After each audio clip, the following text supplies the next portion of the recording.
Magandang oras po sa lahat ng ating mga taga-panood. Shout out po sa inyong lahat ng mga viewers at followers sa buong daigdig. Narito po ang isang tula na may pamagat na Buhay OFW. Requested po ito ni Ma'am Wilma G. Pumarca ng Riyadh, Saudi Arabia. Narito po ang kanyang kwento.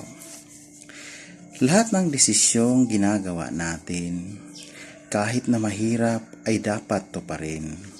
Kahit pa masakit sa ating damdamin, ang lahat ng ito'y dapat nakayanin. Ang tayo'y mawalay sa pamilya natin, dibdib ay tibayan at ating tiisin.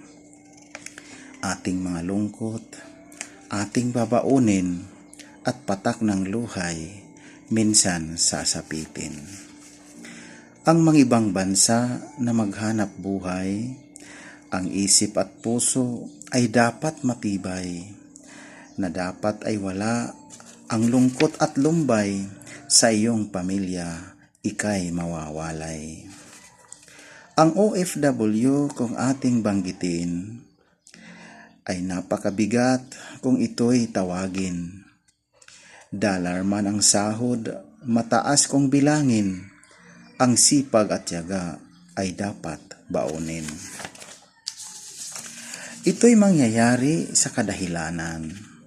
Dito kasi sa Pinas, puro kahirapan, mababang pasahod, binipisyo kulang, kaya porsigido na mga bangbayan. Kaya kung anumang mga nanaisin, na upang pamilya ay ating buhayin, pagod, sakripisyo, ang puhunan natin at ang mahalaga, marangal na hangarin. Maraming salamat at yun po ang ating kwento na may pamagat na Buhay OFW, requested sa atin ni Ma'am Wilma G. Pumarca ng Riyadh, Saudi Arabia.